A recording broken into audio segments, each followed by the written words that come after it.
पहला प्रश्न, आपने हमें संन्यास दिया लेकिन कोई मंत्र नहीं बताया।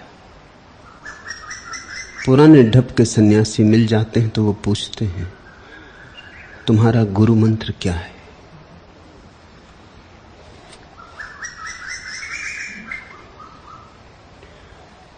मंत्र तो मन का ही खेल है।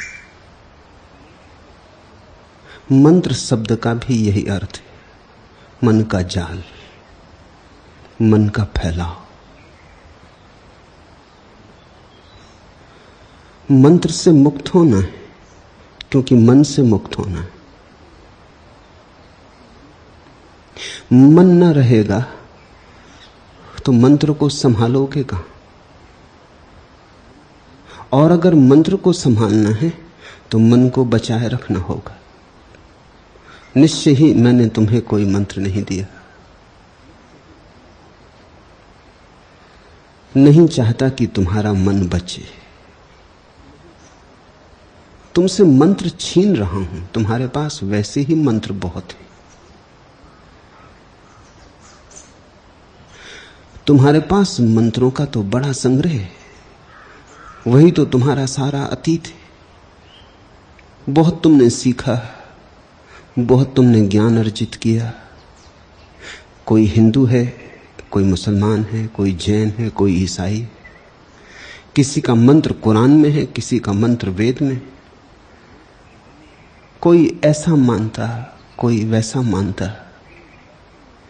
मेरी सारी चेष्टा इतनी ही है कि तुम्हारी सारी मान्यताओं से तुम्हारी मुक्ति हो जाए। तुम न हिंदू रहो, न मुसलमान, न ईसाई, न वेद पर तुम्हारी पकड़ रहे, न कुरान पर। तुम्हारे हाथ खाली हो जाएं। तुम्हारे खाली हाथ में ही परमात्मा बरसेगा। रिक्त शून्य चित्त में ही आगमन होता परम का। द्वार खुलते।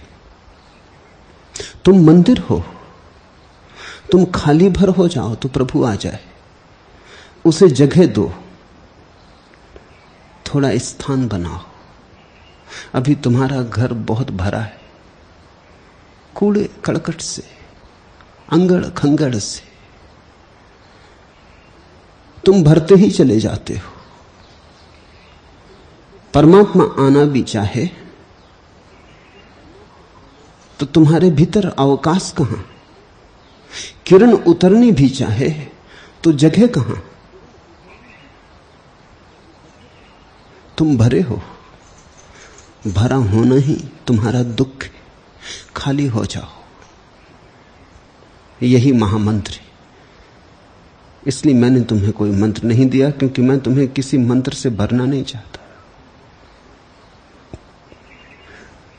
मन से ही मुक्त होना है। लेकिन अगर मंत्र शब्द से तुम्हें बहुत प्रेम हो और बिना मंत्र के तुम्हें अड़चन होती हो तो इसे ही तुम बता दिया करो कि मन से खाली हो जाने का सूत्र दिया है, साक्षी होने का सूत्र दिया है। कुछ रटने से थोड़ी होगा कि तुम राम राम राम राम दोहराते रहो तो कुछ हो जाएगा। कितने तो हैं दोहराने वाले,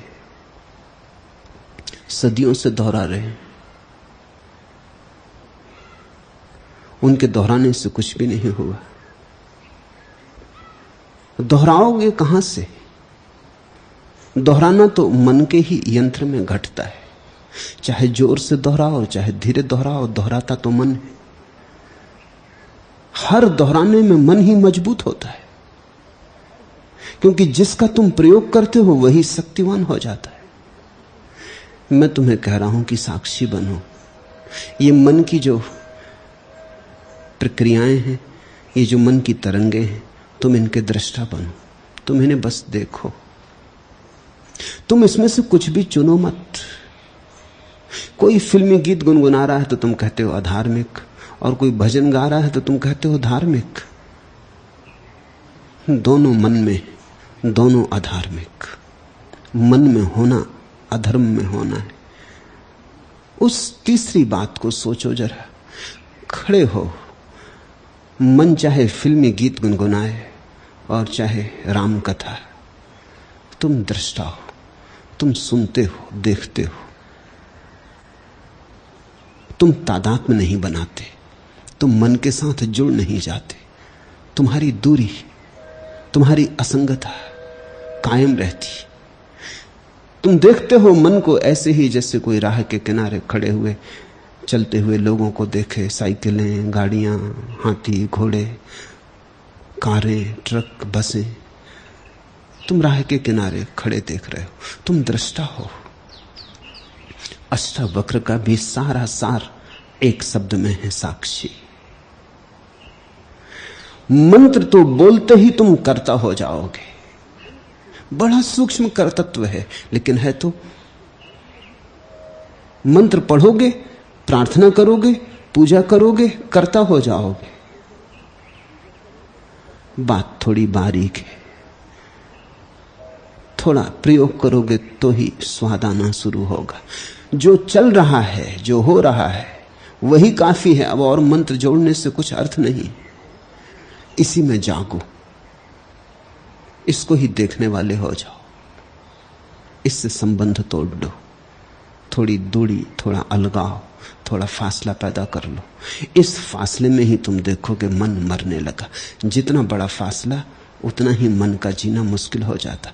जब तुम मन का प्रयोग नहीं करते तो मन को ऊर्जा नहीं मिलती। जब तुम मन का सहयोग नहीं करते तो तुम्हारी शक्ति मन में नहीं डाली जाती। मन धीरे धीरे सिकुड़ने लगता है। ये तुम्हारी ही शक्ति से मन फूला है, फला है। तुम ही इसे पीछे से सहारा दिए हो। एक हाथ से सहारा देते हो, दूसरे हाथ से कहते हो कैसे छुटकारा हो इस दुख से, इस नरक से। तुम सहारा देना बंद कर दो, इतना ही साक्षी का अर्थ है।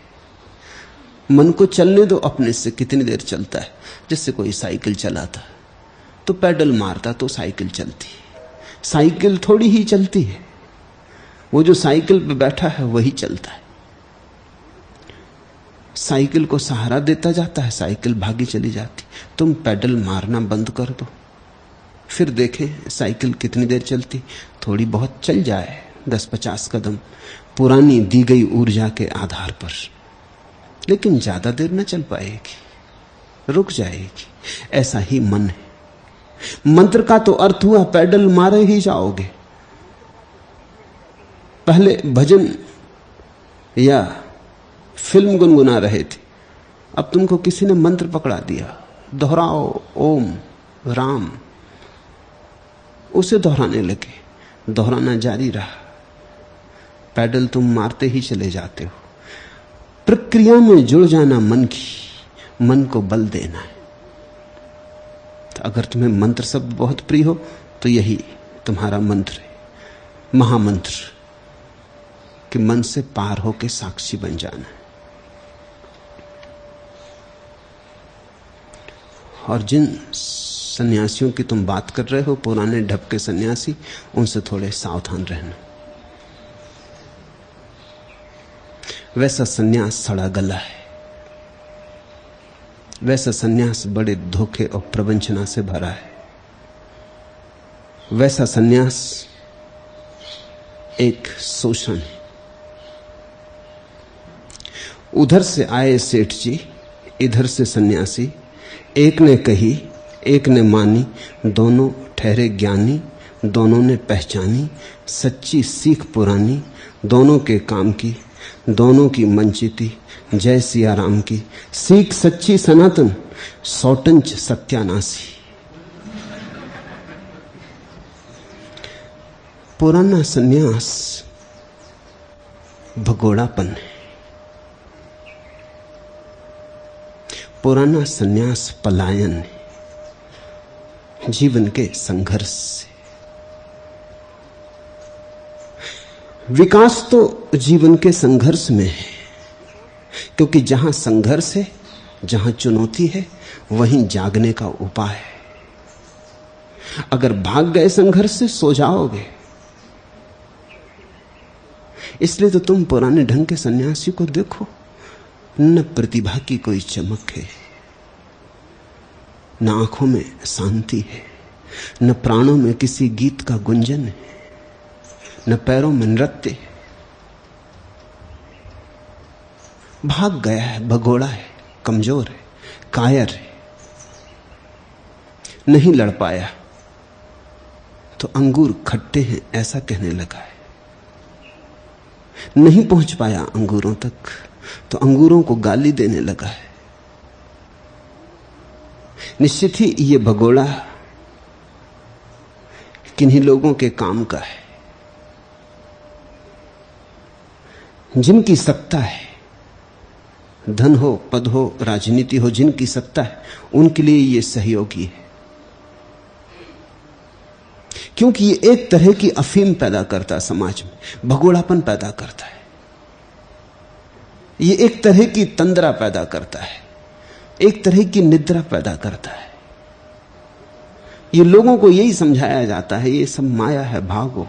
लेकिन अगर माया है तो भागते क्यों? कोई आदमी भागा चला जा रहा है और तुमसे कहता है मत जाओ उधर, उधर एक रस्सी पड़ी है जो सांप जैसी दिखती है, उसी के कारण मैं भाग रहा हूं। थोड़ा सोचो, अगर रस्सी है और सांप जैसी दिखती है तो भाग क्यों रहे हो? नहीं, तुम्हें पक्का पता है कि सांप ही है, रस्सी है ये तो तुम शास्त्र दोहरा रहे हो। अगर रस्सी ही होती तो भागते क्यों? माया से कोई भागेगा क्यों? और भागेगा कहां? नहीं, माया में कुछ बल है, कोई सत्य है, कोई यथार्थ है। माया से तुम घबराए हुए हो, भय से भाग रहे हो। मैंने सन्यास को नया आयाम दिया है, भागो मत जागो। मेरे सन्यास का सूत्र है भागो मत जागो। जहां हो, जैसे हो, वहीं खड़े हो जाओ पैर जमा कर। और असली सवाल बाहर से, बाहर की वस्तुओं से, पत्नी बच्चों से, मकान दुकान से नहीं। असली सवाल तुम्हारे भीतर मन पर, तुम्हारी जो जकड़ है उससे। उस जकड़ को छोड़ दो, जहां हो वहीं रहो और तुम पाओगे एक अपूर्व मुक्ति तुम्हारे जीवन में उतरनी शुरू हो गई। अब तुम्हें कुछ बांधता नहीं। जागरण मुक्ति है। साक्षी भाव कहो, जागरण कहो, ध्यान कहो, जो तुम्हें नाम प्रीतिकर हो कहो, लेकिन भागना मत। क्योंकि भागने का तो अर्थ ही यह हो गया कि तुम डर गए। भीरू भगवान को कभी नहीं उपलब्ध होता। भगवान ने यह जीवन ही तुम्हें दिया है ताकि इससे गुजरो। यह जीवन तुम्हें किसने दिया है? इस जीवन में तुम्हें किसने भेजा है? जिसने भेजा है प्रयोजन होगा। तुम्हारे महात्मा जरूर गलत होंगे, कहते हैं भागो इससे। परमात्मा तो जीवन को बसाए चला जाता और महात्मा कहते हैं भागो। महात्मा परमात्मा के विपरीत मालूम पड़ते। ये तो ऐसा हुआ कि मां बाप तो भेजते हैं बच्चों को स्कूल में, वहां कोई बैठे हैं सौटंच सत्यानाशी, वो कहते हैं भागो, स्कूल में कुछ सार नहीं। पढ़ने लिखने में क्या धरा? परमात्मा भेजता है इस जगत में। जगत एक विद्यापीठ है, यहां बहुत कुछ सीखने को है। यहां झूठ और सच की परख सीखने को है। यहां सार और असार का भेद सीखने को है। यहां सीमा और असीम का शिक्षण लेना है। यहां पदार्थ और चैतन्य की परिभाषा समझनी है। निश्चित ही भागने से यह न होगा, यह जागने से होगा। और जागने के लिए हिमालय से कुछ प्रयोजन नहीं। ठेठ बाजार में जाग सकते हो। सच तो यह है, बाजार में जितनी आसानी से जाग सकते हो हिमालय पर ना जाग सकोगे। बाजार का शोरगुल ही सोने कहां देता है। चारों तरफ से उपद्रव है, नींद संभव कहां है। हिमालय की गुफा में बैठ के सोओगे नहीं तो करोगे क्या? तंद्रा पकड़ेगी, सपने पकड़ेंगे। और यहां जीवन के यथार्थ में प्रतिक्षण तुम्हारी छवि बनती जो तुम्हें बताती तुम कौन हो। मैंने सुना है एक स्त्री बड़ी कुरूप थी, वो दर्पण के पास न जाती थी, क्योंकि वो कहती थी दर्पण मेरे दुश्मन, दर्पण मेरे साथ अत्याचार कर रहे हैं। मैं तो सुंदर हूं, दर्पण मुझे कुरूप बतलाते। कोई उसके पास दर्पण ले आए तो दर्पण तोड़ देती थी। तुम्हारे जो सन्यासी हैं वो ऐसे ही दर्पण तोड़ रहे हैं। पत्नी से भाग जाओगे, क्योंकि पत्नी के पास रहने से कलह होती थी। कलह होती थी इसका अर्थ ही इतना है कि तुम्हारे भीतर कलह अभी मौजूद है। पत्नी तो दर्पण थी, तुम्हारा चेहरा बनता था। तुम सोचते हो पत्नी कलह करवा रही, तो तुम गलती में हो। कोई कैसे कलह करवा सकेगा? पत्नी तो सिर्फ मौका है जहां तुम्हारा चेहरा दिखाई पड़ता है। वो चेहरा कुरूप लगता है, तुम सोचते भाग जाओ, पत्नी छोड़ो, बच्चे छोड़ो, ये सब जंजाल है। ये जंजाल नहीं है, अपने चेहरे को बदलो, ये दर्पण है। और तुम परमात्मा को पत्नी के लिए भी धन्यवाद दोगे कि अच्छा किया। मैंने सुना है सुकरात के पास बड़ी खतरनाक पत्नी थी, जिनथिप्पे उसका नाम था। ऐसी दुष्ट पत्नी कम ही लोगों को मिलती है। ऐसे तो अच्छी पत्नी मिलना मुश्किल है, मगर वो खराब में भी खराब थी। वो उसे 24 घंटे सताती। एक बार तो उसने चाय का उबलता पानी उसके सिर से ढाल दिया। उसका आधा चेहरा सदा के लिए जल गया और काला हो गया। लेकिन सुकरात भागा नहीं, जमा रहा। एक युवक उससे पूछने आया कि मैं विवाह करना चाहता हूं, आपकी क्या सलाह है? सोचा था युवक ने कि सुकरात तो निश्चित कहेगा भूल के मत करना। इतना पीड़ा पाया है, सारा एथेंस जानता था। घर घर में यह चर्चा होती थी कि आज झनथिप्पे ने सुकरात को किस तरह सताया। ये तो कम से कम कहेगा कि विवाह मत करना। वो युवक विवाह करना नहीं चाहता था, लेकिन सुकरात का सहारा चाहता था ताकि कह सके मां बाप को कि सुकरात ने भी कह दिया है। लेकिन चौंका युवक, क्योंकि सुकरात ने कहा विवाह तो करना ही। अगर मेरे जैसी पत्नी मिली तो सुकरात हो जाओगे, अगर अच्छी पत्नी मिल गई सौभाग्य, हानि तो है ही नहीं। इसी पत्नी की कृपा से मैं शांत हुआ। इसकी मौजूदगी प्रतिपल परीक्षा है, पल पल कसौटी है। अनुग्रहित हूं इसका, इसी ने मुझे बदला। इसी में अपने चेहरे को देख देख के मैंने धीरे धीरे रूपांतरण किए। मन में तो मेरे भी बहुत बार उठा कि भाग जाऊं। सरल तो वही था, भगोड़ेपन से ज्यादा सरल और क्या है? जहां जीवन में कठिनाई हो भाग खड़े हो। इससे सरल क्या है? तुम जिसको सन्यास कहते रहे हो अब तक, उससे सरल और क्या है? सब तरह के अपाहिज, सब तरह के कमजोर, दीनहीन, बुद्धिहीन, अपंग, कुरूप सब भाग जाते। बुद्ध को तो एक नियम बनाना पड़ा था कि जिसका दिवाला निकल जाए वो भिक्षु ना हो सकेगा, क्योंकि जिसका भी दिवाला निकलता वही भिक्षु होने लगता।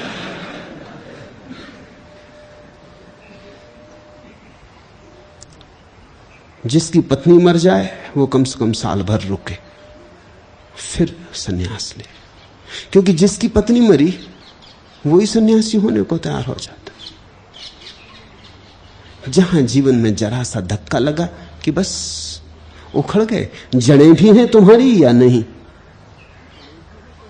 बिना जड़ के जी रहे हो, जरा जरा से हवा के झोंके तुम्हें उखाड़ जाते। ये तूफान, ये आंधियां, ये जीवन की कठिनाइयां, ये सब मौके हैं, अवसर हैं, जिनमें व्यक्ति पकता है। ये तो ऐसा ही हुआ जैसे कुम्हार ने एक घड़ा बनाया और वो मिट्टी के बने घड़े को आग में डाल रहा था और घड़ा चिल्लाने लगा मुझे आग में मत डालो। मुझे आग में क्यों डालते हो? घड़े को पता ही नहीं कि आग में पड़ के ही पकेगा। ये कच्चा घड़ा किसी काम का नहीं। ये अगर कुम्हार ने इस पर दया की तो वो दया ना होगी, वो बड़ी कठोरता हो जाएगी। रोने दो, चीखने दो घड़े को, कुम्हार तो इसे आग में डालेगा ही, क्योंकि घड़े को खुद ही पता नहीं कि वो क्या कह रहा है। आग में कभी गया नहीं, पता हो भी कैसे सकता है। तुम्हारे महात्मा कहेंगे मत डालो घड़े को आग में, लेकिन परमात्मा कहता है आग में बिना गए कभी कोई घड़ा मजबूत हुआ? कभी कोई घड़ा वस्तुतः घड़ा हुआ? कच्चे घड़े में पानी भर सकोगे? देखने में लगेगा घड़े जैसा, रखे रहो संभाल के तो एक बात, पानी के भरने के काम ना आएगा। और जब धूप पड़ेगी और सूरज तपेगा तो जल को शीतल करने के काम भी ना आएगा। पानी भरने गए तो पानी में ही घुल जाएगा। तो तुम्हारे तथाकथित सन्यासी कच्चे घड़े, भगोड़े, मेरे देखे सन्यास तो संसार की आग में ही निर्मित होता है। मेरे पास लोग आते हैं, वो कहते हैं आपने ये क्या किया, ये कैसा सन्यास? कि लोग अपने घरों में हैं, पत्नी बच्चे हैं, दुकान कर रहे हैं, और आप उनको सन्यासी कहते हैं। उनका कहना ठीक है, क्योंकि सदियों से उन्होंने जिसे सन्यास समझा था, स्वभावतः उनके सन्यास की वही धारणा बन गई। वैसी धारणा सार्थक सिद्ध नहीं हुई। लाखों सन्यासी रहे, लेकिन फूल कहां खिले धर्म के। सन्यास मैंने तुम्हें दिया है भागने को नहीं, जागने को। इसलिए जहां कठिनाई हो वहां तो पैर जमा के खड़े हो जाना। जान लेना कि यहां दर्पण है। यहां से तो तभी हटेंगे जब दर्पण गवाही दे देगा कि हां ठीक सुंदर हो। जहां आग हो वहां से तो हटना मत। यहां से तो तभी हटेंगे जब आग भी कह दे कि भाई अब और क्या पकाएं, तुम पक गए, अब नाहक मुझे और ना परेशान करो, अब जाओ। हटना तभी जब परिपक्वता हो, और तब हटने की भी कोई जरूरत नहीं। भीतर है कुछ संभालना, ये बाहर की बात नहीं।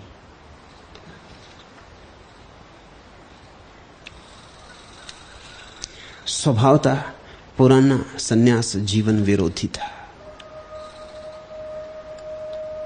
उसमें निषेध है, निराशा है, अवसाद है। पुराना सन्यास दुखवाद है। मैं तुम्हें जो मंत्र दे रहा हूं वो जीवन को सौभाग्य मानने का है, जीवन को प्रभु का प्रसाद मानने का है। तुम गाओ, सन्यास गुनगुनाता हुआ हो। दुख से स्वर टूटता है, छंद सधता नहीं, धीरज छूटता है, गा। या कि सुख से ही बोलती बंद है, रोम सिहरे हैं, मन निस्पंद है, फिर भी गा, फिर भी गा। मरता है जिसका पता नहीं, उससे डरता है, गा। जीता है, आसपास सब कुछ इतना भरा पूरा है और बीच में तू रीता है, गा। गुनगुनाओ, नाचो, हंसो, प्रभु की अनुकंपा को स्वीकार करो। पुराना सन्यास प्रभु का विरोध है। वो कहता तुमने जो दिया उसे हम स्वीकार ना करेंगे। पुराना सन्यास ये कह रहा है तुमने गलत दिया, माया में उलझा दिया। मैं तुमसे कह रहा हूं कि अगर प्रभु ने माया में डाला तो जरूरत होगी, तो आवश्यक होगा। तुम प्रभु से अपने को ज्यादा समझदार मत मान बैठना। तुम इसे स्वीकार करना अहोभाव से, गुनगुनाते हुए। दुख हो तो भी गाना, गाने से मत चूकना। दुख हो तो दुख का गीत गाना, सुख हो सुख का गीत गाना, मगर गाना। तुम्हारे जीवन में गुनगुनाहट समा जाए तो तुम्हारे जीवन में प्रार्थना का पदार्पण हो गया। और नाचते हुए चलना प्रभु के मंदिर की तरफ। उदास और लंबे चेहरे जैसे तुम्हें नापसंद है वैसे ही परमात्मा को भी नापसंद है। कौन पसंद करता है उदास लंबे चेहरों के पास बैठना? कभी तुम साधु संतों के पास थोड़ी देर रहे? लोग जल्दी से नमस्कार करके भागते हैं कि महाराज अब जाएं। सेवा करने जाते हैं, मतलब चरण छू लिए और भागे। कोई साधु संतों के पास बैठता नहीं। 24 घंटे भी अगर तुम किसी साधु के पास रह जाओ तो या तो उसकी गर्दन दबा दोगे या अपनी दबा लोगे। उदास,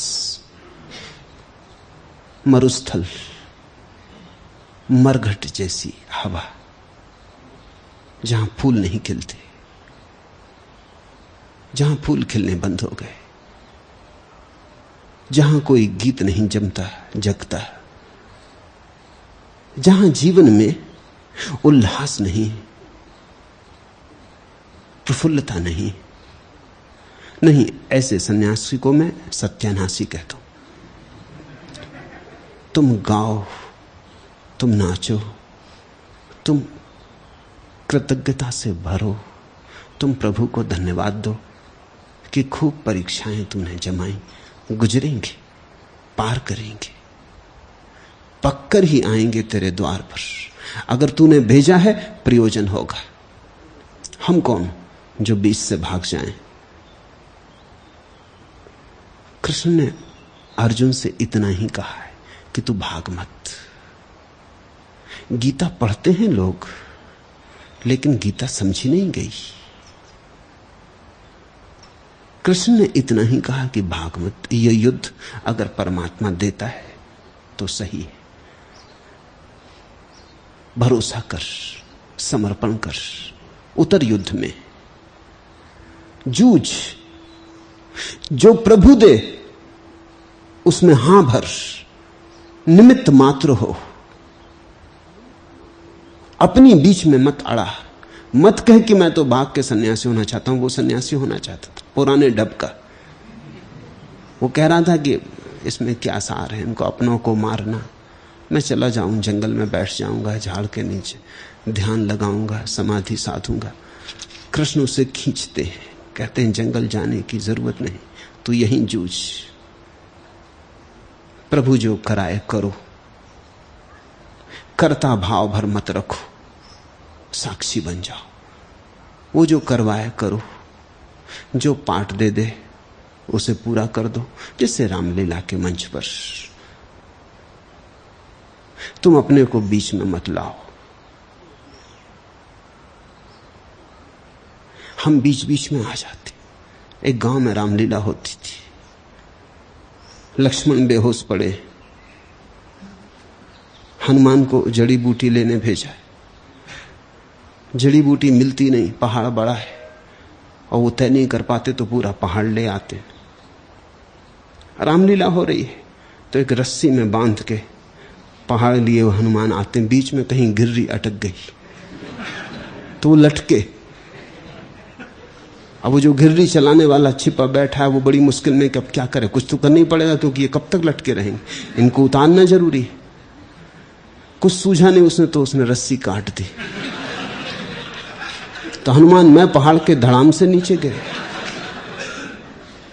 रामचंद्र जी ने पूछा जैसे पूछना चाहिए था, जैसा कहा गया था कि हनुमान जड़ी बूटी ले आए। हनुमान ने कहा ऐसी की तैसी जड़ी बूटी थी। पहले ये बताओ रस्सी किसने काटी? भूल गया जो पाठ सिखाया था, खुद बीच में आ गए।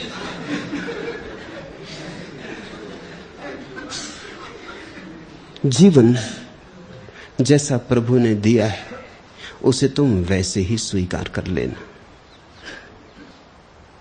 तुम अपने को बीच में मत लाना। तुम चुपचाप अंगीकार कर लेना। इस अंगीकार भाव को ही मैं आस्तिकता कहता हूं। ऐसे धीरे धीरे समर्पण करते करते एक ऐसी घड़ी आती जब तुम्हारे बीच और परमात्मा के बीच कोई फासला नहीं रह जाता, क्योंकि जो वो करवाता है वही तुम करते हो, अन्यथा नहीं। तुम्हारी कोई शिकायत नहीं, तुम्हारी कोई मांग नहीं। तुम न उससे कहते हो कि तूने गलत करवाया, न तुम उससे कहते हो भविष्य में सुधार कर लेना। तुम्हारा स्वीकार परिपूर्ण है, तुम्हारी तथाता पूरी पूरी है।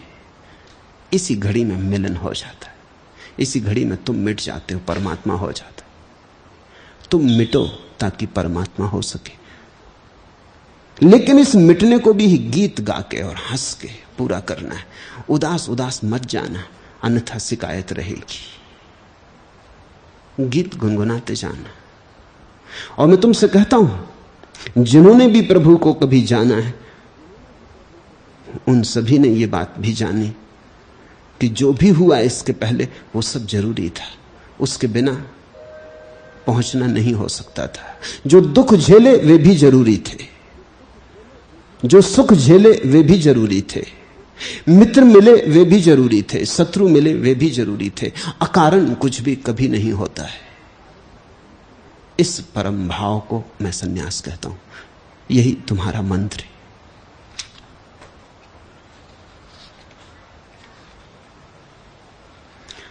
दूसरा प्रश्न, जो निश्चय पूर्वक जानते हैं उनमें से कोई दैव को, कोई पुरुषार्थ को और कोई दोनों को प्रबल बताते हैं, ऐसा क्यों है? उनमें भी मतैक्य क्यों नहीं है? जो जानते हैं वे वही नहीं कहते जो जानते, क्योंकि जो जाना जाता है जीवन की आत्यंतिक गहराई में, उसे तो सतह पर लाकर शब्द नहीं दिए जा सकते। जो जाना जाता है वह तो कभी कहा नहीं जाता, उसे कहा ही नहीं जा सकता। शब्द बड़े संकीर्ण और बड़े छोटे, फिर भी जानने वाले कुछ कहते। वे क्या कहते? और जब वे कुछ कहते हैं तो तुम ये मत ख्याल करना कि वो सत्य के संबंध में कुछ कहते हैं, वो असल में तुम्हारे और सत्य के संदर्भ में कुछ कहते। इस भेद को समझ लेना। महावीर ने सत्य को जाना, बुद्ध ने सत्य को जाना, अष्टावक्र ने सत्य को जाना, लेकिन जब वे बोलते हैं तो सत्य उतना महत्वपूर्ण नहीं होता जितना सुनने वाला महत्वपूर्ण होता है। वे सुनने वाले से बोलते हैं, अन्यथा बातचीत व्यर्थ हो जाएगी। वे तुम्हारे संदर्भ में बोलते हैं। निश्चित ही जनक अलग तरह का श्रोता है, अर्जुन से बहुत भिन्न। अगर जनक होता कृष्ण के सामने तो कृष्ण ने भी अष्टावक्र गीता ही कही होती, और अगर अष्टावक्र के सामने अर्जुन होता तो अर्जुन से भी अष्टावक्र ने जो कहा होता वो कृष्ण की गीता से भिन्न नहीं होता। ऐसा समझो कि तुम बीमार हो और तुम चिकित्सक के पास गए हो, तो चिकित्सक अपना सारा चिकित्सा शास्त्र थोड़ी तुम पर उड़ेल देता है, तुम्हारी बीमारी के संदर्भ में कुछ कहता है। प्रिस्क्रिप्शन तुम्हारी बीमारी के संदर्भ में होता है, निश्चित ही उसके चिकित्सा शास्त्र के अनुभव से आता है, लेकिन होता तुम्हारे संदर्भ में। तो तुम यह मत समझ लेना कि तुम जब एक चिकित्सक के पास गए और उसने तुम्हें एक प्रिस्क्रिप्शन दे दिया तो अब तुम यह मत समझ लेना कि यह प्रिस्क्रिप्शन उसने हर मरीज के लिए दे दिया, कि अब कोई भी बीमार हो जाए घर में तो अब डॉक्टर के पास जाने की जरूरत नहीं है, प्रिस्क्रिप्शन तो अपने पास। तो तुम खतरनाक हो जाओगे। तो बीमारी तो ठीक शायद ही हो, तुम बीमारों को नष्ट कर डालोगे, मार डालोगे। प्रिस्क्रिप्शन तुम्हारे लिए था, तुम्हारे संदर्भ में था। ऐसा समझो जब किसी ज्ञानी पुरुष के सामने कोई खड़ा होता पूछने, अगर ये व्यक्ति बहुत अहंकारी है तो ज्ञानी पुरुष कहेगा ऐसे जियो जैसे भाग्य से सब तय है, क्योंकि इसके अहंकार की बीमारी से ये ग्रसित है, इसे इसके अहंकार से नीचे उतारना। तो उस ज्ञान की शून्यता से एक आवाज उठेगी, दैव, भाग्य, तुम्हारे किए कुछ भी नहीं होता है। क्योंकि अहंकारी को तो यह लगता है मेरे किए ही सब हो रहा है, मैं करने वाला हूं। उसके अहंकार के पीछे कर्ता ही तो छिपा है। तो सद्गुरु कर्ता को खिसकाने लगेगा। एक दफा कर्ता हट गया तो अहंकार ऐसे गिर जाता है जैसे ताश के पत्तों का घर। लेकिन अगर पूछने वाला आलसी है, तामसी है, अहंकारी नहीं, राजसी नहीं, तामसी है, सुस्त है, अकर्मण्य है, और कहता है जो होना है सो होगा, अपने किए क्या होता, और बैठा रहता है गोबर गणेश बना। तो ज्ञानी पुरुष इसके संदर्भ में बोलेगा, वो कहेगा उठो, पुरुषार्थ के बिना कभी कुछ नहीं होता, कुछ करो, ऐसे बैठे बैठे गमाओ मत, थोड़ा हलन चलन लाओ जीवन में, थोड़ी ऊर्जा को जगाओ। ऐसे बैठे बैठे परमात्मा ना मिलेगा, यात्रा पर निकलो। क्यों? अगर भाग्य की बात ये अज्ञानी सुन ले तो उस भाग्य की बात को सुन के ये तो बड़ा निश्चिंत हो जाएगा, ये तो कहेगा यही तो हम कहते थे, तो हम तो ज्ञान को उपलब्धि है, हम तो कुछ करते नहीं, बैठे रहते हैं, घर के लोग पीछे पड़े ना समझ। कोई कहता नौकरी करो, कोई कहता धंधा करो, कोई कहता कुछ करो, मगर हम तो अपने शांत बैठे रहते। जापान में ऐसा हुआ, एक सम्राट बहुत आलसी था, अति आलसी था।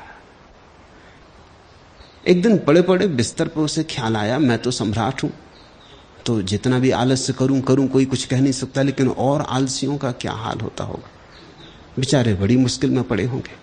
तो उस सम्राट ने सोचा कि सभी अपनों के लिए कुछ करते हैं, मुझे भी उनके लिए कुछ करना चाहिए। तो उसने डुंडी पिटवा दी सारे राज्य में कि जितने आलसी हों सब आ जाएं राजमहल, सबके रहने खाने का इंतजाम राज्य की तरफ से होगा।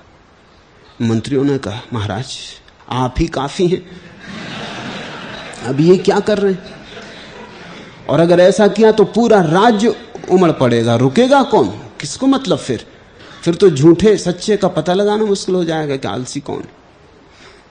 सम्राट ने कहा वो तुम चिंता करो पता लगाने की, लेकिन जो जो आलसी हैं उनको राज्य से शरण मिलेगी। उनका कसूर क्या है, भगवान ने उन्हें आलसी बनाया, वो अपना आलस का जीवन जी रहे हैं, उनको सुख सुविधा होनी चाहिए। और करने वाले तो कर लेते हैं, ना करने वाले का कौन है, उसका भी तो कोई होना चाहिए। तो तुम फिक्र कर लो कौन सच्चा कौन झूठा। वो तो डुंडी पिट गई तो हजारों लोग आने शुरू हो गए, गांव के गांव। मंत्रियों ने व्यवस्था की पता लगाने की, उन्होंने घास की झोपड़ियां बनवा दी, जो भी आए उनको ठहरा दिया और आधी रात में आग लगा दी। सब भाग खड़े हुए, लेकिन 4 आदमी अपना कंबल ओढ़ के सो रहे।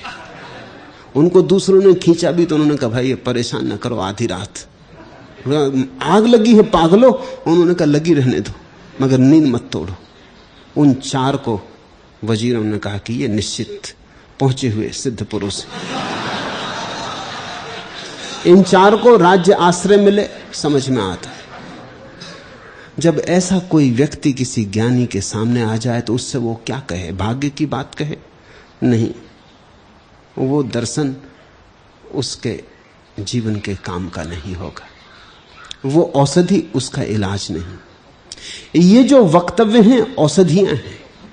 बुद्ध ने तो बार बार कहा है कि मैं चिकित्सक हूं, दार्शनिक नहीं। नानक ने बहुत बार कहा है कि मैं तो वैद्य हूं, कोई विचारक नहीं। जोर इस बात पर है कि तुम्हारी बीमारी जो है उसका इलाज।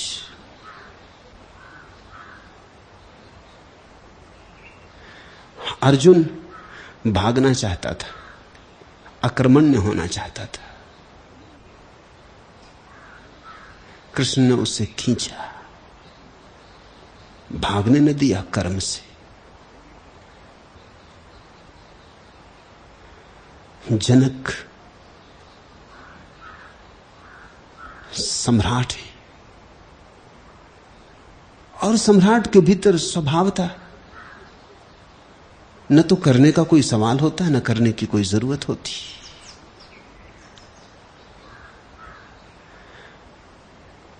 और स्वभावतः सम्राट के भीतर एक गहन अहंकार होता है, सूक्ष्म अहंकार होता है, परिमार्जित, परिष्कृत। सम्राट कुछ करे ना भी तो भी जानता यही कि उसी के किए सारा सम्राट चल रहा है, साम्राज्य चल रहा है। कुछ ना भी करे तो भी वैसी सूक्ष्म धारणा तो बनी ही रहती। वो माने ही रहता है कि मेरे बिना क्या होगा। जिस दिन मैं न रह जाऊंगा दुनिया में सूरज अस्त हो जाएगा। लोग सोचते हैं मेरे बाद कौन। कोई भिखारी तो नहीं सोचता ऐसा कि मेरे बाद कौन, लेकिन जिनके पास पद है, शक्ति है, वो सोचते हैं मेरे बाद कौन। क्यों? तुम्हें इसकी चिंता क्या है? तुम्हारे बाद जो होंगे वो फिक्र कर लेंगे। नहीं, लेकिन वो सोचता है कि मैं कुछ इंतजाम कर जाऊं। मेरे बात के लिए भी इंतजाम मुझे करना है, व्यवस्था मुझे जुटानी, वसीयत कर जाऊं। गरीब तो कोई वसीयत नहीं करता, वसीयत करने को भी कुछ नहीं। अमीर वसीयत करता है, कौन संभालेगा? जनक में एक सूक्ष्म अस्मिता रही होगी, कहीं बहुत गहरे में पड़ी रही होगी। चिकित्सक की आंख से तो तुम बच नहीं सकते, क्योंकि चिकित्सक की आंख तो एक्सरे है, वो तो दूर तक देखती। गुरु की आंख से तुम बच नहीं सकते, वो तो तुम्हारी गहनतम चेतना में प्रवेश करती, वो तो तुम्हारे अचेतन को उघाड़ती, वो तो वहां तक देखती है जहां जन्मों जन्मों के संचित संस्कार पड़े, जिनकी तुम भूल ही गए हो, जिनकी तुम्हें याद भी नहीं रही है। जहां बीज पड़े हैं जो कभी फले नहीं, जो कभी फूले नहीं, जिनमें कभी अंकुर नहीं आए, लेकिन कभी भी सुसमय पाकर ठीक मौसम में वर्षा हो जाने पर अंकुरित हो जाएंगे। तो जब अष्टावक्र ने जनक को ऐसा कहा, तो जनक को ऐसा कहा है, इसे याद रखो। ये वक्तव्य निजी है और व्यक्तियों को दिए गए। एक गुरु और एक शिष्य के बीच जो घटा है, इसे तुम सार्वजनीन सत्य मत मान लेना। ये सबकी औषधि नहीं है, ये कोई रामबाण औषधि नहीं है कि कोई भी बीमारी हो ले लेना और ठीक हो जाओगे। तुम्हारी बीमारी पर निर्भर पड़ेगा। इसलिए कभी कभी उल्टा भी हो जाता है, अक्सर उल्टा हो जाता है। अब अष्टावक्र की गीता अक्सर जो आलसी हों उनको जचेगी, उल्टा हो गया मामला। जो अक्रमण्य है उनको जचेगी, वो कहेंगे बिल्कुल सत्य, यही तो हम जानते रहे सदा से।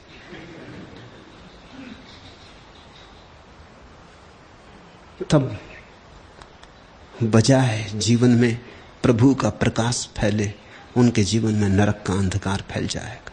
यही तो भारत में हुआ। भाग्य का अपूर्व सिद्धांत भारत को दीन और दरिद्र कर गया।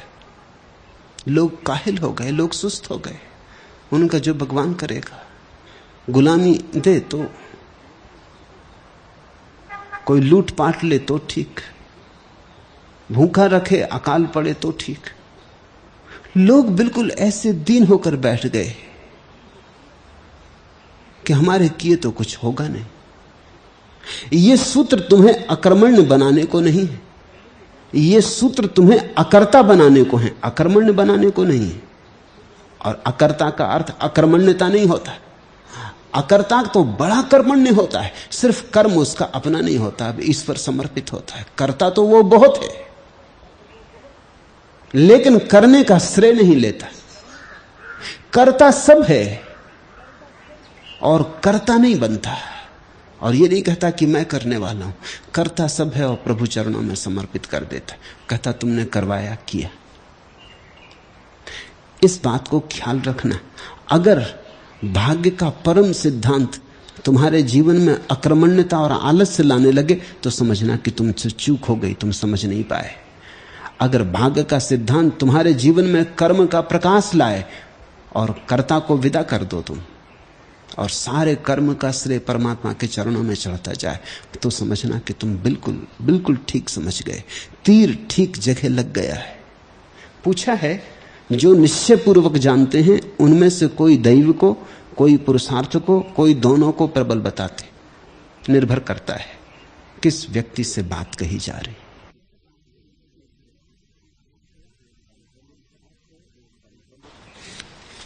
पुरुषार्थ है पल पल डोलते हुए मन को निष्पंद करना। पुरुषार्थ है सोचने की प्रक्रिया को बंद करना। पुरुषार्थ वह है जो मन को समेटकर उसके उत्स पर डाल दे, मस्तिष्क के महल से सारी स्मृतियों को बुहार कर निकाल दे। मन का महल जब साफ होगा तुम अपने आप के दर्शन पाओगे। मैं शपथ पूर्वक कहता हूं कि सोचना बंद करने से तुम मर नहीं जाओगे। ऐसी है पुरुषार्थ की परिभाषा, परम पुरुषार्थ। पुरुषार्थ शब्द को तुमने कभी सोचा? पुरुष और अर्थ। तुम्हारे भीतर जो छिपा हुआ चैतन्य है उसका नाम है पुरुष। तुम्हारा शरीर तो नगर है, पुर, और उसके भीतर जो छिपा हुआ दिया है चैतन्य का वो है पुरुष। तुम एक बस्ती हो। वैज्ञानिक कहते हैं कि कोई 7 करोड़ जीवाणु शरीर में रह रहे हैं। 7 करोड़ छोटी मोटी बस्ती नहीं हो, बड़े नगर हो, महानगर हो। बंबई भी छोटा, आधा करोड़ लोग ही रहते। तुम्हारे शरीर में 7 करोड़, 14 गुनी क्षमता है, भीड़ है तुम्हारे शरीर में। इन सारे जीवाणुओं के बीच में छिपा हुआ तुम्हारे चैतन्य का दिया है, उसका नाम पुरुष। पुरुष इसलिए कि वो इस पूरे पुर के बीच में बसा है। फिर उस पुरुष के अर्थ को जान लेना पुरुषार्थ है। क्या है इस पुरुष का अर्थ? कौन है ये पुरुष? क्या है इसका स्वाद? उसे जान लेना। तो पुरुषार्थ तो एक ही है, स्वयं को जान लेना। और स्वयं को जानने के लिए अहंकार का गिरा देना अत्यंत अनिवार्य है, क्योंकि वही नहीं जानने देता। अहंकार का अर्थ है तुमने मान लिया कि तुम अपने को जानते हो बिना जाने। अहंकार का अर्थ है तुमने कुछ झूठी मान्यता बना ली अपने संबंध में कि मैं ये हूं, ये हूं, ये हूं, हिंदू हूं, जैन हूं, ब्राह्मण हूं, शूद्र हूं, धनी हूं, अमीर हूं, गरीब हूं, काला, गोरा, युवा, बूढ़ा। ऐसी तुमने धारणाएं बना ली। इनमें से तुम कोई भी नहीं हो। जवानी आती चली जाती, बुढ़ापा आता, बुढ़ापा भी चला जाता है, जीवन आया, जीवन भी चला जाता है। तुम तो वही के वही बने रहते हो। न तुम गोरे न तुम काले। चमड़ी का रंग पुरुष को नहीं रंगता, चमड़ी बाहर है। पुरुष बहुत गहरे में छिपा है, वहां तक चमड़ी का रंग नहीं पहुंचता। चमड़ी का रंग तो बड़ी साधारण सी बात है। वैज्ञानिक कहते हैं गोरे और काले में 4 आने के रंग का फर्क है।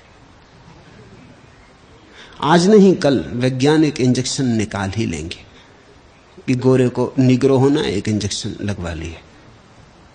4 आने का पिगमेंट, और सुबह उठे और निग्रो हो गए।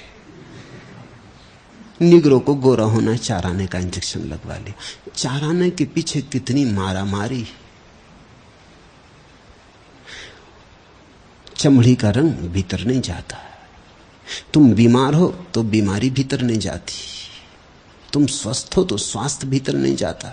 भीतर तो तुम उस परम अतिक्रमण की अवस्था में सदा एक रस हो। न बीमारी फर्क लाती, न स्वास्थ्य फर्क लाता। जियो या मरो, उस भीतर के पुरुष को कोई तरंग नहीं छूती, निस्तरंग। वहां तक कोई लहर नहीं पहुंचती। सागर की सतह पर ही लहरें हैं, गहराई में कहां लहर। और ये तो गहरी से गहरी संभावना है जो तुम्हारे भीतर है। प्रशांत महासागर भी इतना गहरा नहीं जितनी गहराई पर तुम्हारा पुरुष छिपा है। इस पुरुष के अर्थ को जानने का नाम ही पुरुषार्थ है। और उस जानने के लिए जो भी तुम करो वो सब पुरुषार्थ है। भाग्य का केवल इतना ही अर्थ है कि तुम अतिशय रूप से अपने जीवन में तनाव मत ले लेना। चलना जरूर, यात्रा करना, खोजना, लेकिन तनाव मत ले लेना। श्रम रहित हो तुम्हारा प्रयास। करो तुम खूब, लेकिन करने के कारण उद्विग्न, चिंतित ना हो जाना। तुमने फर्क देखा दोनों बातों में? एक चित्रकार चित्र बनाता है, तुम देखो बैठ के पास कैसे बनाता है। जैसे छोटा बच्चा खेलता हो, कोई तनाव नहीं।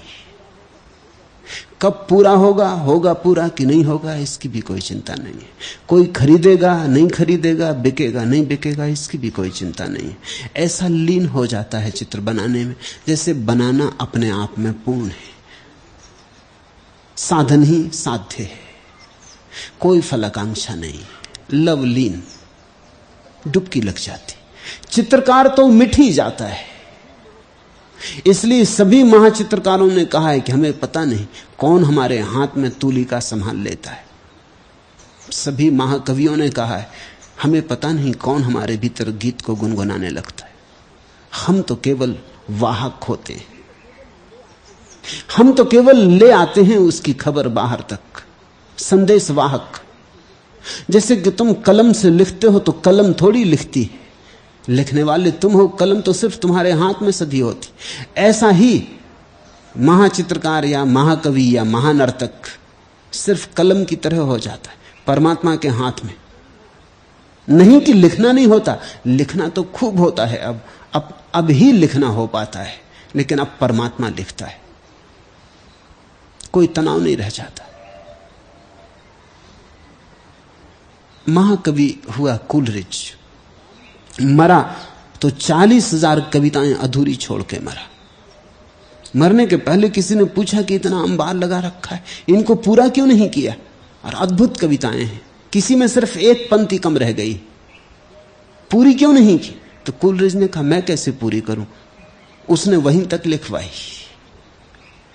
फिर मैं राह देखता रहा, फिर पंक्ति आगे नहीं आई। शुरू में जब मैं जवान था तो मैं जोड़ तोड़ करता था, 3 पंक्तियां उतरी, एक में जोड़ देता था। लेकिन धीरे धीरे मैंने पाया मेरी पंक्ति मेल नहीं खाती। वो 3 तो अपूर्व है, मेरी बड़ी साधारण। वो तो ऐसा हुआ जैसे सोने में मिट्टी लगा दी, सुगंध में दुर्गंध जोड़ दी। जब मुझ में समझ आई तो फिर मैंने ये काम बंद कर दिया। कभी तो कविता पूरी उतरी तो उतरी, कभी अधूरी उतरी तो अधूरी उतरी, कभी ऐसा हो गया कि आधी अभी उतरी, फिर आधी साल भर बाद उतरी, तब पूरी हुई। तो मैं सिर्फ प्रतीक्षा करता रहा हूं। मेरा किया इसमें कुछ भी नहीं है, जिसने लिखवाई है उसी से तुम बात कर लेना। एक दूसरे महाकवि इलियट से किसी ने पूछा कि तुम्हारी इस कविता का अर्थ क्या है? मैं शिक्षक हूं विश्वविद्यालय में और विद्यार्थियों को पढ़ाता हूं, और ये कविता मेरा कचूमर निकाल देती। ये कविता जब पढ़ाने का समय आता मेरे हाथ पैर कपने लगते, इसका अर्थ क्या है? इलियट ने कहा कि 2 आदमियों को इसका अर्थ मालूम था, अब केवल एक को ही मालूम है। शिक्षक खुश हुआ, उसने कहा कि चलो कम से कम तुमको तो मालूम है। उसने कहा मैंने ये कहा नहीं, 2 को मालूम था, परमात्मा को और मुझे, मैं तो भूल भाल गया। अब तो वही जाने। जब उसने गुनगुनाई थी तब तो मुझे भी पता था, तब तो मैं भरा भरा था, तब तो जैसे वर्षा आई थी और बाढ़ आ गई थी। मेरा रोआ रोआ जानता था कि क्या अर्थ है। वो बौद्धिक अर्थ न था, मेरी श्वास श्वास पहचानती थी कि अर्थ क्या है। अर्थ मुझ में भरा था। अब वर्षों बीत गए, मैं तो बहुत बहा और बदल गया। अब तो सिर्फ परमात्मा जानता है। तुम उसी से प्रार्थना करना। शायद प्रार्थना की किसी घड़ी में जिसने मुझे कविता दी थी वही अर्थ भी तुम्हें खोल दे। महाकाव्य अवतरण है तो महाकवि के जीवन में कोई तनाव नहीं होता। रविन्द्रनाथ के चेहरे पर तुम्हें जो प्रसाद दिखाई पड़ता है वो प्रसाद इसीलिए है। उनकी वाणी में जो उपनिषदों की गंध है वो इसीलिए है। उनको कवि कहना ठीक नहीं, वे ऋषि हैं। जो उनसे आया है वो उनका नहीं, कोई और गाया है, किसी और ने वीणा के तार छेड़े। ज्यादा से ज्यादा वो उपकरण है, वीणा है, लेकिन तार किसी और ने छेड़े, अंगुलियां किसी और अज्ञात की उन पर गूंजी।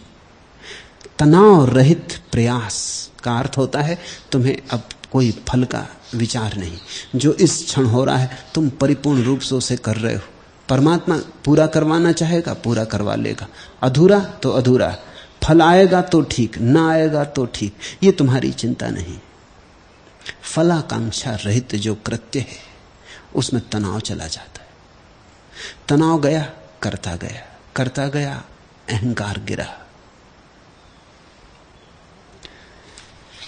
भाग्य का ऐसा अर्थ है कि भगवान कर रहा है।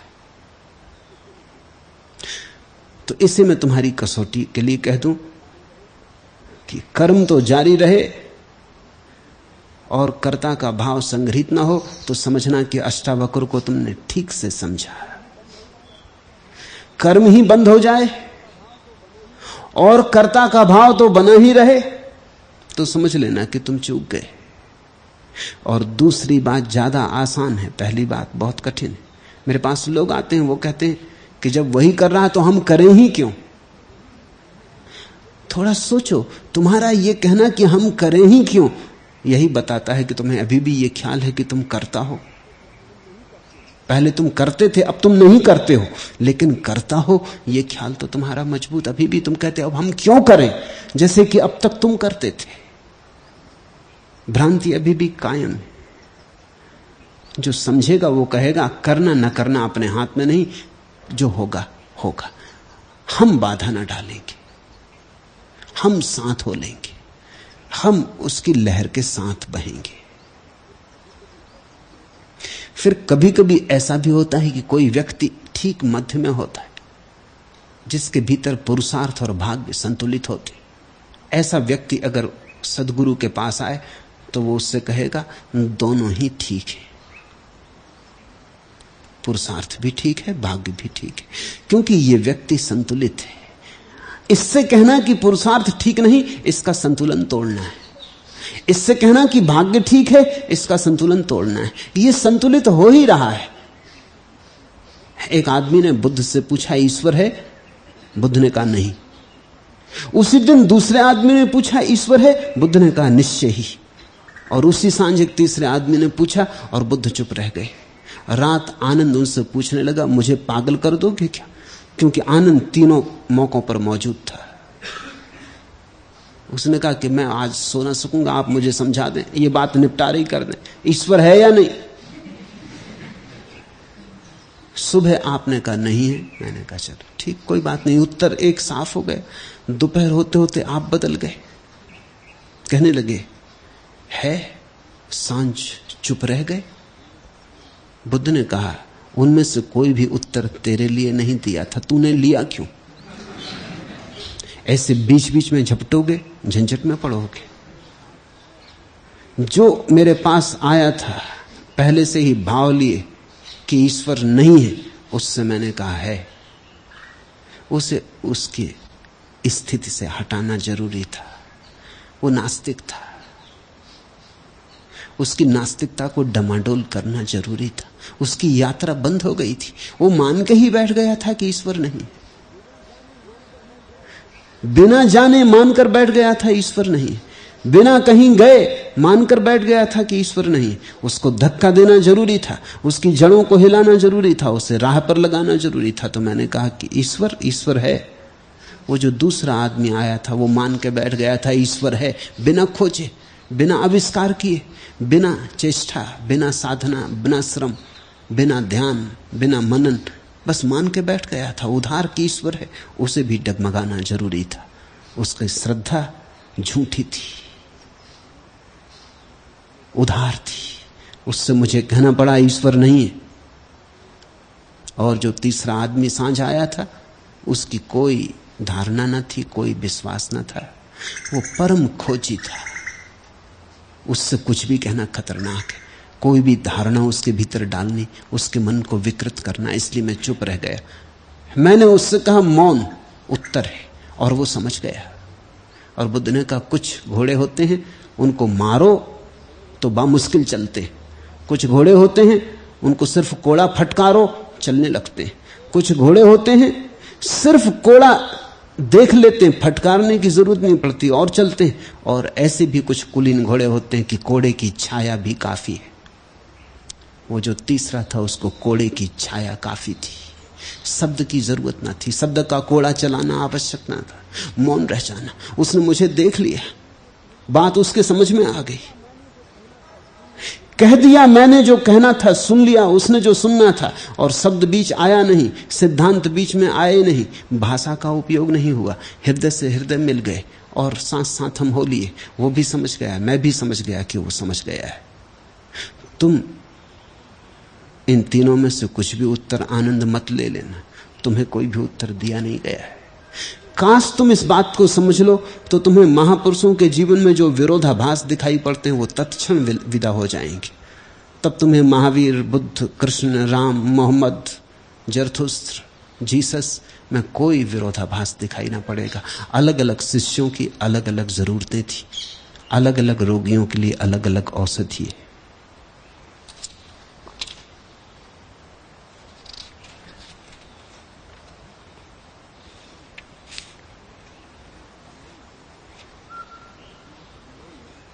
तीसरा प्रश्न, माना कि आत्मज्ञानी के लिए निजी सुख दुख के अनुभव समाप्त हो जाते हैं, लेकिन वे भी तो दूसरों के सुख दुख से सुखी दुखी होते ही होंगे ना?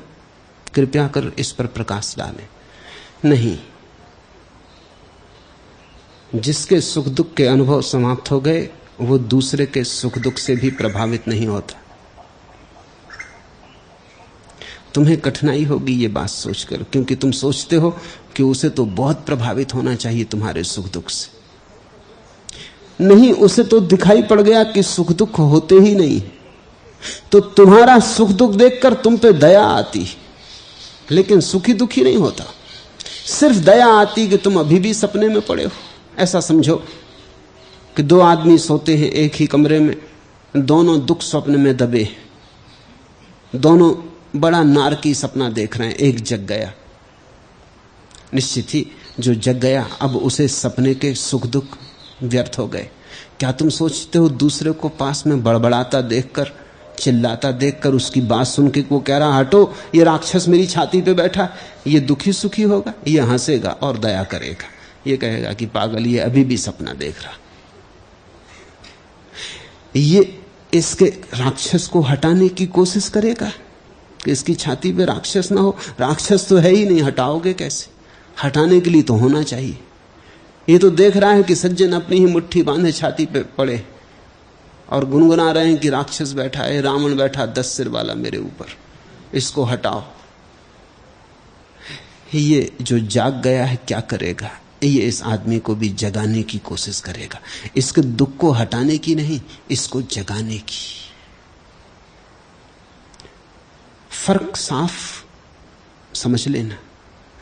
जब बुद्ध तुम्हें दुखी देखते हैं तो तुम्हारे दुख को मान नहीं सकते कि है, क्योंकि वो तो जानते हैं दुख हो ही नहीं सकता, भ्रांति है। तुम्हें जगाने की कोशिश करते हैं। तुम्हें भागते देखकर कि तुम रस्सी को सांप समझ के भाग रहे हो, वो एक दिया ले आते हैं, वो कहते हैं जरा रुको तो, जरा इस सांप को गौर से तो देखें, है भी। उस प्रकाश में रस्सी तुम्हें भी दिखाई पड़ जाती, तुम भी हंसने लगते हो। ज्ञानी पुरुष तुम्हारे सुख दुख से जरा भी प्रभावित नहीं होता, और जो प्रभावित होता हो वो ज्ञानी नहीं। यद्यपि तुम्हारे सुख दुख से दया उसे जरूर आती, कभी कभी हंसता भी। देख के व्यर्थ, देखकर सपने का बल, व्यर्थ का बल, देखकर झूठ का बल। ऐसा ही समझो एक छोटा बच्चा है और उसकी गुड़िया की टांग टूट गई और वो रो रहा है, तुम क्या करते? रोते उसके पास बैठ के? तुम भी दुखी होते, आंसू झारते? तुम उससे कहते हो कि बेटा ना समझ, ये गुड़िया ही है, टूटने कोई थी, इसमें कोई प्राण थोड़ी है कि तू परेशान हो रहा है, ये टांग कोई असली टांग थोड़ी है। हालांकि तुम्हारी समझ की बातें शायद बेटे को समझ ना भी आए,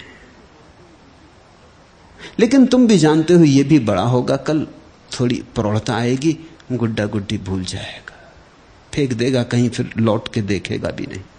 अभी बचपना है तो गुड्डा गुड्डियों से खेल रहा है। ज्ञानी पुरुष तुम्हें सुख दुख में डूबा देख के जानता है कि तुम अभी भी सोए सपना देख रहे हो। छाया मत छूना मन, होगा दुख दूना मन। यश है न वैभव है, मान है न सरमाया। जितना ही दौड़ा तू उतना ही भरमाया। जो है यथार्थ कठिन उसका तू कर पूजन। छाया मत छूना मन, होगा दुख दूना मन। तुम्हारे सब दुख छाया, झूठे, माया। बुद्ध पुरुष को, समाधिस्थ पुरुष को जो यथार्थ है दिखाई पड़ता। जिसे अपना यथार्थ दिखाई पड़ गया उसे सबका यथार्थ दिखाई पड़ जाता है। फिर भी तुम पर दया करता है। दया करता है कि तुम अभी भी सोए हो। दया करता है क्योंकि कभी वो भी सोया था और जानता है कि तुम्हारी पीड़ा गहन है, झूठी है फिर भी गहन है। जानता है तुम तड़फ रहे हो, माना कि जिससे तुम तड़फ रहे हो वो है नहीं, क्योंकि वो भी तड़फा है। वो भी कभी ऐसा ही रोया है, गिड़गिड़ाया है। वो पहचानता है वो भी कभी खेल खिलौनों से खेला है, कभी गुड़ियां टूट गई हैं, कभी विवाह रचाते रचाते नहीं रच पाया है तो बड़े दुख हुए। कभी बना बना के तैयार किया था ताश का महल, हवा का झोंका आया है और गिरा गया है तो बच्चे की आंखों से झरझर आंसू झरे। ऐसे आंसू उसको भी झरे थे। वो जानता है, वो पहचानता है, वो भली भांति तुम्हारे दुख में सहानुभूति रखता है, लेकिन फिर भी हंसी तो उसे आती, क्योंकि बात तो झूठी है तो सपना ही। भला तुम्हारे सामने हंसे ना, सौजन्यवश, सज्जनतावश तुम्हें थपथपाए भी, तुमसे कहे भी कि बड़ा बुरा हुआ, होना नहीं था, लेकिन भीतर हंसता है। जैसे कि तुम छोटे बच्चे को समझाते हो कि घबरा मत, टांग भला टूट गई, गुड़िया की आत्मा अमर है, घबरा मत।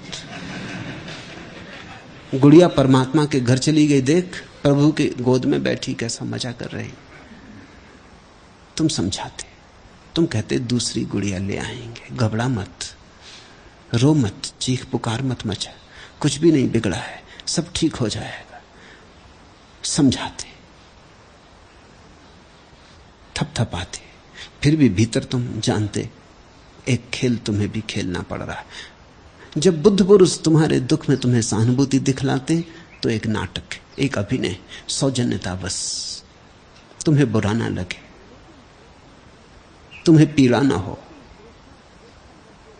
लेकिन साथ साथ चेष्टा करते रहते कि तुम भी जागो, क्योंकि असली घटना तो तभी घटेगी दुख के बाहर होने की जब तुम जानोगे कि सब दुख सुख छाया है, माया है।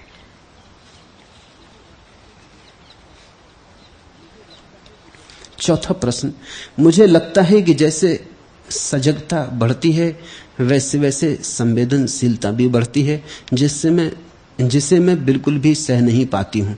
कृपा कर मार्गदर्शन करें। नयनहीन को राह दिखा प्रभु, चलत चलत गिर जाऊं मैं। निश्चित ही जैसे जैसे सजगता बढ़ेगी संवेदनशीलता भी बढ़ेगी। साधारणतः तो हम एक तरह की धुंध में रहते हैं, बेहोश मूर्छित। जैसे एक आदमी शराब पिए पड़ा है नाली में, तो उसे नाली की बदबू थोड़ी आती, तुम्हें लगता है कि नाली में पड़ा है बेचारा, मगर वो तो बड़े मजे से पड़े। हो सकता है कि सपना देख रहा हूं महल में विश्राम कर रहे हैं, कि राष्ट्रपति हो गए, दरबार लगाए बैठे हो। तुम्हें लगता है कि कीचड़ में बदबू में पड़ा है, मुंह में कीचड़ चली जा रही है, नाक के पास नाली बह रही, बड़ी दुर्गंध से आती होगी, लेकिन वो बेहोश पड़ा है। दुर्गंध वगैरह आने के लिए थोड़ा होश चाहिए। हाँ, सुबह जब आंख खुलेगी उसकी और होश आएगा तो झाड़ झकाड़ के भागेगा घर, स्नान करके चंदन मंदन लगा के पूजा पाठ करके तैयार होकर बैठक खाने में बैठ जाए। तब तुम उससे कहो कि जरा नाली में चल के लेट जाओ, असंभव हो जाएगा, क्योंकि अब सब इंद्रियां सजग होंगी। ऐसी ही घटना घटती है। जैसे जैसे सजगता बढ़ती है, तुम्हारे जीवन की बहुत सी नालियां जिनको तुम अब तक स्वर्ग समझ के जी रहे थे, दुर्गंध युक्त हो जाती। बहुत सी सुख जिन्हें तुम अब तक सुख समझते थे, दुख जैसे मालूम होने लगते, चुभने लगते। इसलिए सजगता बढ़ने के साथ एक उपद्रव बढ़ता है। वो उपद्रव है कि आदमी बहुत संवेदनशील, कोमल हो जाता, एक गहन कोमलता उसे घेर लेती। लेकिन ये मार्ग पर ही है बात। जैसे जैसे सजगता परिपूर्णता पर पहुंचती, पहले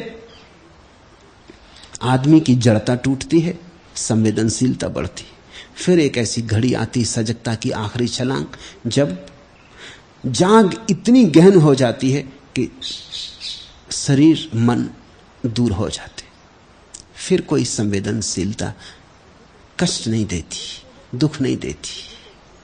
बोध तो होता है, अगर बुद्ध को कांटा लगेगा तो तुमसे ज्यादा बोध होता है, क्योंकि बुद्ध का बोध प्रगाढ़ है, तुम्हारा बोध तो कुछ भी नहीं। देखा कभी हॉकी के मैदान पर खेलते खेलते खिलाड़ी के पैर में चोट लग गई, खून बह रहा, मगर वो खेलता चला जाता, उसे पता नहीं। सब देखने वालों को दिखाई पड़ रहा है कि पैर से खून बह रहा है, खून की कतार बन गई मैदान पर, उसे पता नहीं। वो खेल में मस्त है, बेहोश है। होश कहां उसे अपने शरीर का। जैसे ही खेल बंद होगा, रेफरी की सीटी बजेगी, तत्क्षण दुख होगा, दर्द होगा, बैठ जाएगा पैर पकड़ के, कहेगा कि हाय पता नहीं कब से चोट लगी। अब उसे दुख होगा। इतनी देर भी दुख तो था, लेकिन बोध नहीं था। तो पहली दफा जब तुम्हारे जीवन में ध्यान आएगा तो बहुत सा बोध आएगा। उस बोध के साथ साथ जो जो गलत तुम अब तक कर रहे थे, उस सब की संवेदनशीलता आएगी। जरा सा तुम क्रोध करोगे और तुम्हारे प्राण कप जाएंगे। जरा सी तुम ईर्ष्या करोगे और जहर फैल जाएगा। जरा सी तुम घृणा करोगे और तुम अनुभव करोगे जैसे अपनी ही छाती में छुरा भोंक लिया। तो कठिन होगा, लेकिन इस कठिनाई से भागना मत और घबराना मत। हृदय छोटा हो तो शोक वहां नहीं समाएगा, और दर्द दस्तक दिए बिना दरवाजे से लौट जाएगा। टीस उसे उठती है जिसका भाग्य खुलता है। वेदना गोद में उठाकर सबको निहाल नहीं करती। जिसका पुण्य प्रबल होता है वही अपने आंसुओं से धुलता है। दर्द तो बढ़ेगा, पीड़ा बढ़ेगी, बोध बढ़ेगा, लेकिन यह संक्रमण में होगा। एक घड़ी आएगी, छलांग लगेगी। 100 डिग्री पर जैसे पानी भाप बन जाता है और छलांग लग जाती, ऐसे 100 डिग्री पर जब होश आता है एक छलांग लग जाती। तत्क्षण तुम पाते हो कि तुम्हारा शरीर और मन पीछे छूट गया। सब सुख दुख वहीं थे, इंद्रियों में थे। अब तुम पार हो गए, तुम दूर हो गए। अब तुम्हारा सारा तादात्म्य समाप्त हो गया। लेकिन इस घड़ी के आने के पहले बोध के साथ साथ दुख भी बढ़ेगा। संस्कृत में बड़ा प्यारा शब्द है वेदना। उसके दोनों अर्थ होते हैं, दुख और बोध। वेद उसी धातु से बना जिससे वेदना। वेद का अर्थ होता है ज्ञान, बोध। वेदना का अर्थ होता है ज्ञान, बोध, और दूसरा अर्थ होता है दुख, पीड़ा। संस्कृत बहुत अनूठी भाषा है। उसके शब्दों का विश्लेषण बड़ा बहुमूल्य है, क्योंकि जिन्होंने उस भाषा को रचा है बहुत जीवन की गहन अनुभूतियों के आधार पर रचा है। जैसे जैसे बोध बढ़ता है दुख बढ़ता है। अगर दुख के बढ़ने से घबरा गए तो एक ही उपाय है, बोध को छोटा कर लो। वही तो हम करते हैं। सिर में दर्द हुआ, एस्प्रो ले लो। एस्प्रो करेगी क्या? दर्द को थोड़ी मिटाती, सिर्फ बोध को छीन कर देती, तंतुओं को शिथिल कर देती, तो दर्द का पता नहीं चलता। ज्यादा तकलीफ है, पत्नी मर गई, शराब पी लो। दिवाला निकल गया, शराब पी लो। बोध को कम कर लो तो वेदना कम हो जाएगी। बहुत से लोगों ने यही खतरनाक तरकीब सीख ली। जीवन में दुख बहुत है, उन्होंने बोध को बिल्कुल नीचा कर लिया। न होगा बोध, न होगी पीड़ा। लेकिन यह बड़ा महंगा सौदा है, क्योंकि बोध के बिना तुम्हारा बुद्धत्व कैसे फलेगा, तुम्हारा फूल कैसे खिलेगा, कैसे बनोगे कमल के फूल? फिर यह सहस्त्रार अनखुला ही रह जाएगा। घबराओ मत, इस पीड़ा को स्वीकार करो। इस पीड़ा की स्वीकृति को ही मैं तपश्चर्या कहता हूं। तपश्चर्या मेरे लिए यह अर्थ नहीं रखती कि तुम उपवास करो, धूप में खड़े रहो, पानी में खड़े रहो। उन मूढ़ताओं का नाम तपश्चर्या नहीं। तपश्चर्या का इतना ही अर्थ है, बोध के बढ़ने के साथ वेदना बढ़ेगी, उस वेदना से डरना मत, उसे स्वीकार कर लेना कि ठीक है, ये बोध के साथ बढ़ती। थोड़े दूर तक बोध के साथ वेदना बढ़ती रहेगी, फिर एक घड़ी आती, बोध छलांग लगा के पार हो जाता है, वेदना पीछे पड़ी रह जाती। जैसे एक दिन सांप अपनी पुरानी कैंचुली के बाहर निकल जाता है, ऐसे एक दिन वेदना की कैंचुली के बाहर निकल जाता है, बोध वेदना के पार चला जाता है। लेकिन मार्ग पर पीड़ा है, उसे स्वीकार करो। उसे इस तरह स्वीकार करो कि वह भी उपाय है तुम्हारे बोध को जगाने का। तुमने कभी ख्याल किया, जब तुम सुख में होते हो भगवान भूल जाता, जब तुम दुख में होते तब याद आता। तो दुख का भी कुछ उपयोग है।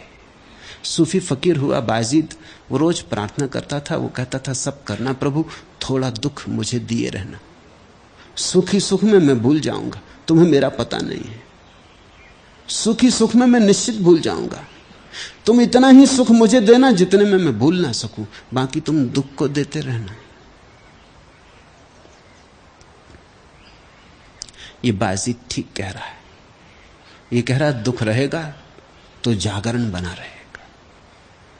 सुख में तो नींद आ जाती, सुख में तो आदमी सो जाता है। व्यर्थ कोई भाग जीवन का नहीं है, व्यर्थ कोई राग जीवन का नहीं है। बांध दो सबको सुरीली तान में तुम, बांध दो बिखरे सुरों को गान में तुम। दुख भी अर्थपूर्ण है, उसका भी सार है, वो जगाता है। जिस दिन तुमने ये देख लिया कि दुख जगाता है, उस दिन तुम दुख को भी धन्य भाग्य से स्वीकार करोगे। उस दिन तुम्हारे जीवन में निषेध गिर जाएगा। अब तो तुम कांटों को भी स्वीकार कर लोगे, क्योंकि तुम जानते हो कांटों के बिना फूल होते नहीं। ये गुलाब का फूल कांटों के साथ साथ है, ये बोध का फूल वेदना के साथ साथ है।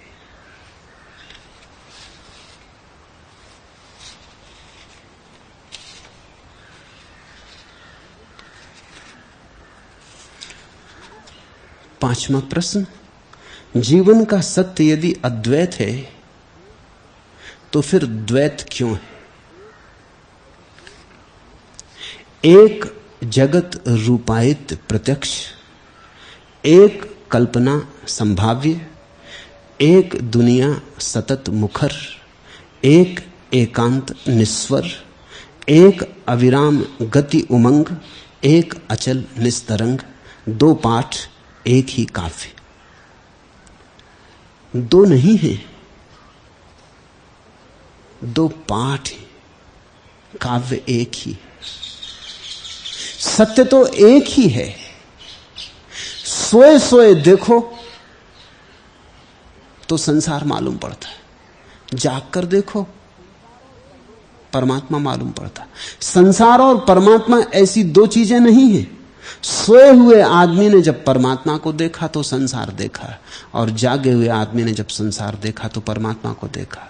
जागा हुआ आदमी कहता है संसार नहीं है, परमात्मा है। सोया हुआ आदमी कहता है कहां है परमात्मा? संसार ही संसार है। ये दो दृष्टियां हैं, सत्य तो एक है। दो पाठ एक ही काव्य।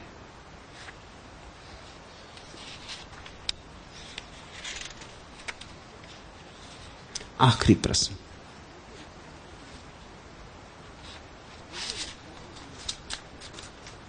मुझे लगता है कि मैं आपको चूक रहा हूं। यह समझ में नहीं आता कि मैं क्या करूं कि आपको न चूकूं। आप गहन से गहन होते जा रहे हैं और मैं पाता हूं कि मैं इस गहनता के लिए तैयार नहीं हूं। क्या मैं ऐसे ही हाथ मलता रह जाऊंगा?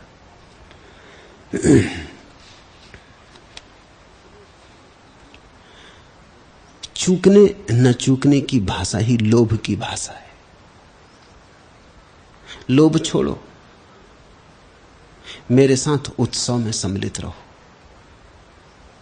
चूक जाऊंगा इसका मतलब हुआ कि तुम लोभ की भाषा से देख रहे हो। सब संभाल लूं, सब मिल जाए, सब पे मुट्ठी बांध लूं, सब मेरी तिजोरी में हो जाए, धन भी हो वहां, ध्यान भी हो वहां, संसार भी हो, परमात्मा भी हो। ऐसा लोभ अगर तुमने रखा तो निश्चित चूक जाओगे। चूकोगे लोभ के कारण। ये चूकने न चूकने की भाषा छोड़ो। यहां मैं तुम्हें कुछ दे नहीं रहा हूं,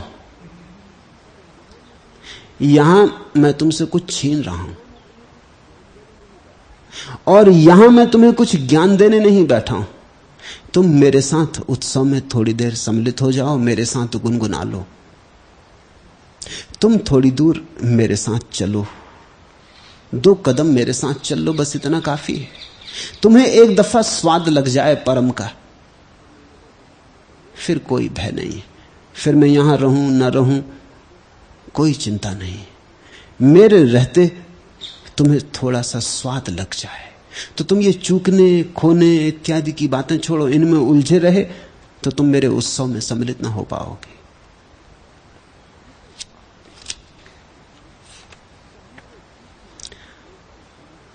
चाहे तो ठीक है, लेकिन लोभ से जुड़ी है इसलिए गलत हुई जा रही। चाहती किरणें धरा पर फैल जाना, चाहती कलियां चटक कर महमहाना, फूल से हर डाल सजना चाहती है, प्राण की यह बीन बजना चाहती है। चाहती चिड़ियां बसंती गीत गाना, पत्तियां संदेश मधुरित का सुनाना, वायु ऋतुपति नाम भजना चाहती है, प्राण की यह बीन बजना चाहती। ठीक है, भाव तो बिल्कुल ठीक है, सिर्फ लोभ की दृष्टि से उसे मुक्त कर लो। इसी क्षण मैं यहां हूं, तुम भी मेरे साथ रहो। ये हिसाब किताब मन में मत बांधो कि संभाल लूं, ये पकड़ लूं, ये पकड़ूं ना पकड़ूं, ये समझ में आया कि नहीं आया। छोड़ो, समझ इत्यादि का कोई सवाल नहीं।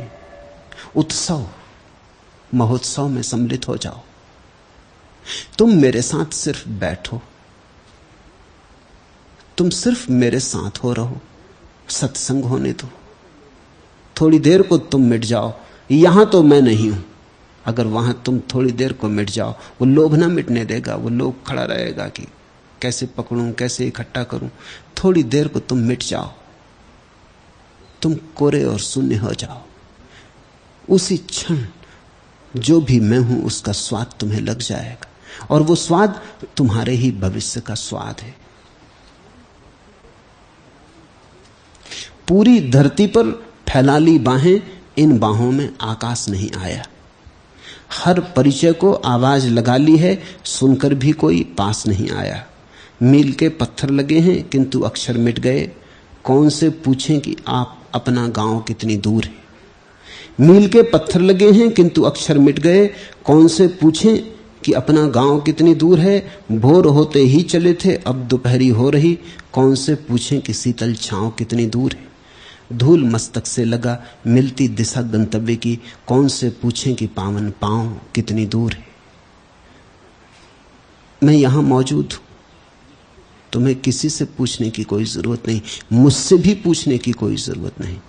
सिर्फ मेरे साथ क्षण भर को गुनगुना लो, मेरे अस्तित्व के साथ थोड़ी देर को रास रचा लो।